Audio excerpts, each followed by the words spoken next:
Olá pessoal, aqui é o Marcelo com mais um jogo de tabuleiro. Espero que vocês estejam gostando desses vídeos de jogos de tabuleiro. Dessa vez eu vou falar de um jogo chamado Carcassonne. Aqui ele. Eu comprei ele hoje no B-Mart, que é uma loja de brinquedos aqui de Ribeirão Preto. Eu paguei R$74,99, não vai dar pra ver, mas eu paguei R$74,99. Espero que tenha dado pra ver. E ele é da Grow e eu fiquei muito surpreso. Para quem gosta de jogos de tabuleiro e não pode importar, ou não consegue, ou tem medo, sei lá, por algum motivo não importa os jogos, né, os excelentes board games que existem nos Estados Unidos, sofre com as faltas de opção no Brasil. Nós temos muito poucas exceções mesmo.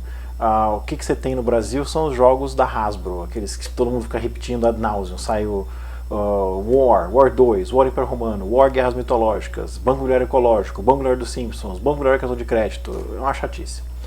Antigamente a Grow era uma boa fonte de jogos diferentes. Faz tempo que isso acabou. Só que essas coisas parece que eles estão mudando.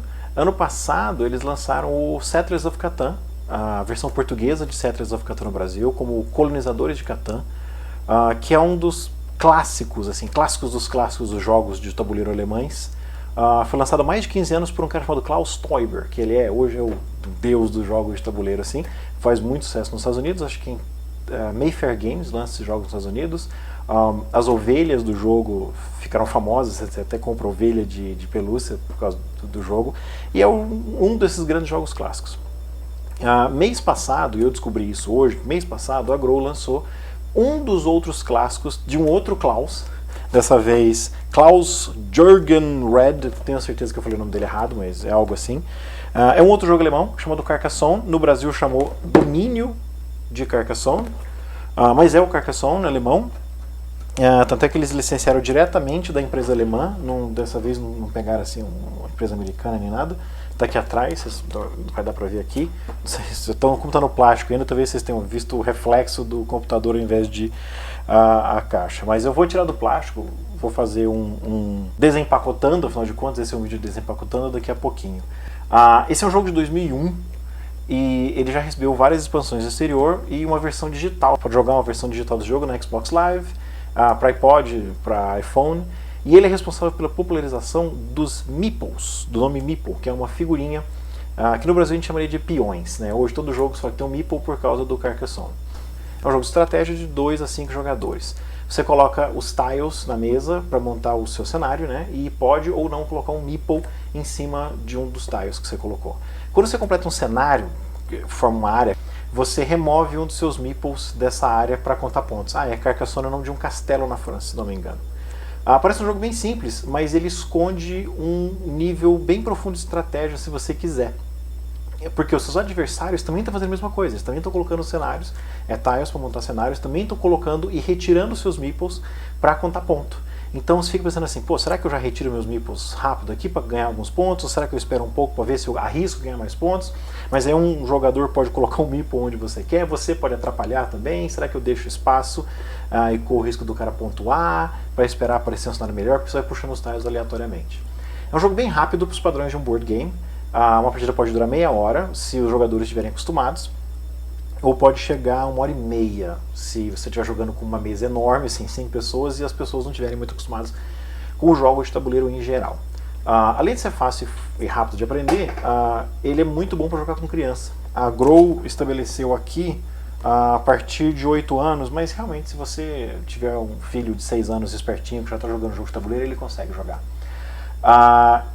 Os adultos vão gostar desse jogo de estratégia, por causa do envolvimento que você pode ter no jogo, mas assim, se for um jogo hardcore, né, pode ser jogado como um jogo de estratégia hardcore, ou pode ser simplesmente um jogo que você junta a sua irmã e os seus sobrinhos para se divertir durante uma noite.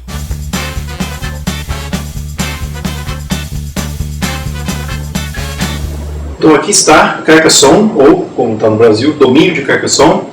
Eu acho que o áudio vai estar um pouco esquisito porque eu estou gravando com o microfone da câmera e não o microfone embutido que eu costumo usar, mas meu apartamento ainda está meio bagunçado para eu colocar o microfone que eu gosto de usar. Vamos assim mesmo, o importante é ver o que tem aqui dentro. Primeiro tem os tilezinhos aqui, e aqui já uma boa notícia. As ilustrações parecem ser iguais às ilustrações da versão americana do jogo. Então, se você comprar expansões, eu acho que vai caber. Vamos ver aqui. Então, aqui, ó, tá vendo? São esses tiles. Que tem castelo, tem estrada, cidade, monastério. Nossa, é bem grosso. Tipo de jogo de qualidade que você espera de jogos americanos, assim. Opa, tô grudado aqui. Olha, tem um tile de cor diferente. Não sei o que é isso. Depois eu vi o manual. Não chegou a estragar, não. Pegou só a parte que não descola.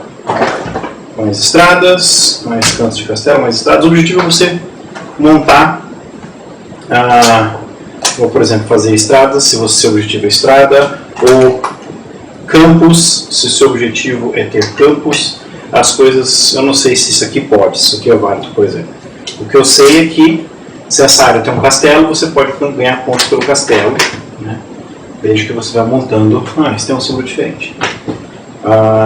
O jogo tem um nível de complexidade grande. Isso aqui é a pontuação, o manual, com os famosos meeples. Eles aparentemente mantiveram o formato. E, bem curtinho, formato bem fácil de ler, no estilo do folhetim, né? Fácil de consultar. Está aqui a caixa, com uma caixinha aqui que faz umas subdivisões. Está um pouco amassada aqui, ó. Deve ter sido de manipulação durante, sei lá, guardando. Não, é assim mesmo, tá certo. Eu volto lá para dentro. E aqui uma boa notícia, uma ótima notícia na verdade. Esses jogos tendem a ter peças de madeira nos Estados Unidos e na Europa. No Brasil as coisas são feitas com plástico. O Settlers of Catan brasileiro, por exemplo, que é a versão portuguesa, ele não combina com as expansões americanas porque as ilustrações são diferentes e porque as pecinhas são diferentes e feitas de plástico. Porque as peças americanas são peças bem mais simples e feitas de madeira. Então o jogo acaba não combinando muito bem. Esse aqui, os meeples são exatamente iguais aos meeples do jogo alemão e das versões americanas do jogo. Então você pode, é uma boa notícia, eu posso comprar, também não tem texto, não está escrito, eu posso comprar as expansões do jogo. O jogo teve praticamente uma expansão por ano desde 2002, o jogo de 2001. Dá para comprar as expansões e misturar com o jogo brasileiro, sem muito problema. Ótimo! Ponto para gol. O jogo funciona assim, tem esse contador aqui, dá para jogar até 5 pessoas. Se você comprar uma das várias expansões, vem um conjunto de meeples cinza. Na tradução está com peões, para jogar com 6 pessoas, porque as expansões adicionam mais tiles. Então digamos que o verde fica lá. E eu vou jogar com os amarelos. Vermelhos. Porque contrasta melhor na tela. Isso aqui não precisa. Cada um de nós tem 8 meeples que a gente vai colocar. Um deles vamos colocar aqui na contagem de pontos. E os tiles são posicionados onde você quiser, dentro de uma sacola, dentro da caixa mesmo. Deixa eu mostrar aqui. Eles estão aqui dentro da caixa, a caixa é enorme. Não precisa de tudo isso, mas imagina que seja porque você possa comprar as expansões. Quer dizer, não sei se a Grow fez isso, né? Mas enfim. Todos os tiles têm esse fundo aqui, exceto este, que é o contrário, que é o tile inicial. Você coloca aqui. Então, na vez de cada jogador, ele pode remover um tile e colocar como quiser. Aqui, eu posso colocar assim, ó, campo com campo, ou eu posso colocar assim, campo com cidade, fechando uma cidade. Digamos que eu já faço isso aqui. Então, eu coloco um meeple. Como eu já completei uma cidade, no mesmo round eu posso removê-lo e fazer 2 pontos por cidade. 2 pontos. Aí o adversário vai e pega outro. Aqui ó, ele pode novamente colocar campo aqui. Ele não pode colocar isso, porque é uma estrada, mas ele pode colocar aqui se ele quiser. Ou ele pode fazer uma outra cidade aqui. E ele decide colocar um meeple aqui. A cidade não está completa, então ele não retira o meeple ainda. Aí eu tiro isso aqui. Eu posso colocar aqui se eu quiser, por exemplo. Mas eu vou colocar aqui. E eu vou colocar. Esse aqui é um cavaleiro. Né? O meeple, quando está na cidade, chama cavaleiro. Quando está na estrada, chama-se ladrão. O adversário puxa um. Olha, sai uma intersecção. Então, tem outro lugar. O único lugar de colocar é aqui mesmo. Ele não pode colocar um meeple aqui, porque eu já estou nesta estrada. Mas ele pode colocar nessa daqui, por exemplo. Ou nesta, ou nesta. Digamos que ele coloca nesta aqui. Minha vez, eu puxo um. Olha, uma curva. Eu posso colocar aqui. Eu posso colocar aqui. eu vou aumentar a minha estrada, porque quando eu completar a estrada, quando eu chegar em algum outro final, tipo, finalize um monasteiro, finalize uma cidade, finalize uma intersecção, eu ganho um ponto por tile que tiver estrada. Eu não faço mais nada aqui, eu não posso colocar mais um meeple meu em outra estrada. E agora sai isso aqui, para ele, para o adversário. Digamos que ele coloque aqui. Ele também não pode colocar um meeple aqui, porque é a mesma cidade, ele já tem um. Mas ele pode colocar um outro cara aqui, porque ainda não é a mesma estrada. Ou seja, ele contaria 2 pontos se ele fizer isso. As estradas são diferentes. Vamos dar uma olhada aqui como é que seria, por exemplo. Digamos que, sei lá, eu termino minha estrada aqui, certo? Coloco um meeple para essa cidade, esse escudo quer dizer que conta o dobro. Removo este aqui no final do round e ganho 1, 2, 3, 4, 5 pontos. Eu fiz 5 pontos aqui. Eu tenho um cara nessa cidade. Digamos que esse cara coloque isso aqui. Aí na minha vez eu saia com... não pode colocar aqui, é legal. Não pode, isso não pode ser usado. Ele coloca isso aqui.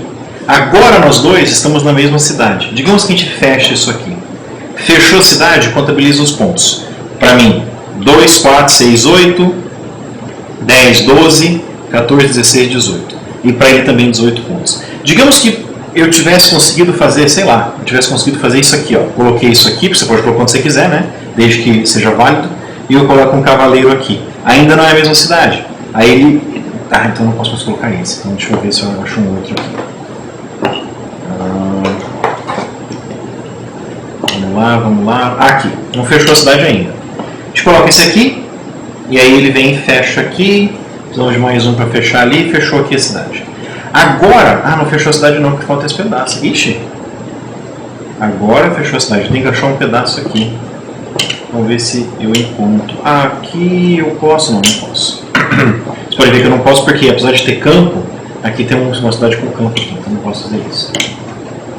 Esse é ótimo. Fechou. Fez a cidade aqui. Mas a cidade é enorme, conta muito ponto. A hora que fechou, nós descobrimos que eu tenho 2 cavaleiros na cidade e o meu adversário tem um som. Então eu ganho os pontos pela cidade e o meu adversário não ganha. Agora, você pode pensar que é fácil. É só ir colocando e tirando os pontos, colocando e fazendo os pontos. Tem o... Não, depois eu falo sobre o fazendeiro. Tem um monastério também, que você coloca aqui, né, eu coloco um mico aqui. Quando completar em volta, digamos que fecha assim, 9, aí eu retiro e ganho os 9 pontos pelo monastério. Se isso aqui não completar, claro que o meu adversário não vai me ajudar, né, ele vai procurar colocar coisas longe para eu não completar aqui, para mim. Ou vai, porque ele quer que eu tire esse peão rápido por algum motivo. É muito comum você não conseguir fechar uma cidade, não conseguir fechar uma estrada, não conseguir fechar um monastério. Enquanto isso não acontecer, você está com vários meeples espalhados pela mesa. E nós temos um número limitado. Então você vai chegar um momento em que você está sem meeples. Então você fica se perguntando assim, será que vale a pena colocar esse cara aqui? Né? Você não sabe se a cidade vai fechar. Será que vale a pena segurar esse cara aqui por muito tempo? Então dá muito ponto se a cidade fechar, mas se a cidade não fechar, porque existe uma quantidade limitada de tiles. Por exemplo, este aqui só existe um. E por aí vai. Esse tile aqui acho que tem só 2. Então você tem que considerar muito bem, tem esse nível de profundidade, de estratégia. Porque aqui a gente completou com uma cidade só, mas enquanto estava assim, o adversário poderia simplesmente colocar, tem um outro que é uma cidade de cada lado, que é uma cidade em cada canto, ele poderia fechar, tipo, deixa eu ver se eu acho aqui. Tem um que você pode fechar uma cidade do cara, um de cada lado, onde está? Aqui. Ele poderia fazer isso aqui, ó. Puf, pronto. Ele fechou a cidade dele e fechou a minha. E é um recurso muito comum, às vezes. Você está com isso aqui, vem o adversário e pá, fecha sua cidade para acabar logo. Outra coisa, se você também pode colocar um fazendeiro, que é um campo, assim, você põe deitado e ele só sai no fim do jogo. Quando terminar, você vê os campos, que são delimitados por estradas e cidades, ou onde não acabou o mapa, né? Por exemplo, esse campo aqui não se conecta com esse aqui, né? Porque fecha aqui, né, nesta estrada e não vai até lá. Se tivesse um outro aqui, agora sim ele se conecta, aí vira tudo um campo só. Você ganha 3 pontos por cada cidade completada que está adjacente ao seu campo. Exceto se o adversário tiver, tipo, eu estou aqui assim e o cara está assim. Então aí eu ganho os pontos, ele não. Esse daqui não conta, na verdade. Teria que ser, sei lá, assim, não sei se seria possível. Pronto. Então, só que esse fazendeiro você coloca, ele fica aí para sempre. Não tem como você tirar ele até o final do jogo. Você tem que tomar cuidado, que você não pode colocar, por exemplo, se tá desse jeito aqui, eu não posso colocar um fazendeiro aqui, porque esse campo já pertence a esse fazendeiro. Só se não tivesse essa peça, por exemplo, sei lá, aquela peça que eu coloquei ali, entendeu? Digamos que tem um cara aqui e eu coloquei meu fazendeiro aqui, né? Aí ao colocar essa peça nós estamos no mesmo campo, mas até então não estávamos. Então, estou explicando bem rapidamente aqui para o vídeo não ficar longo, mas você tem um nível de complexidade no jogo, um nível de estratégia de você decidir, vale a pena eu tentar fazer o ponto da cidade, mesmo correndo o risco da cidade não fechar? Vale a pena eu colocar muito fazendeiro? Porque se você não colocar fazendeiro nenhum, e seu adversário coloca, aqui eu estou jogando 2 pessoas, mas para jogar até 5. Se o adversário coloca, você depois não vai ganhar ponto para aquelas cidades nunca mais. Então tem esse tipo de coisa. É um jogo muito bom, um jogo de estratégia muito legal. Ponto para Grow por trazer esse grande jogo para o Brasil. Eu ficaria muito surpreso se eu encontrasse as expansões desse jogo numa loja ano que vem, mas eu também ficaria muito feliz se eu encontrasse. No Brasil, eu acho que a gente não tem muita essa tradição, né, de trazer expansões de jogos, de ter expansões de jogos, mas seria uma boa se a Grow quebrasse essa regra. Ela já trouxe jogos de tabuleiros bem diferentes no passado, quem sabe ela não está voltando à antiga forma. Então fica a dica, Carcassonne.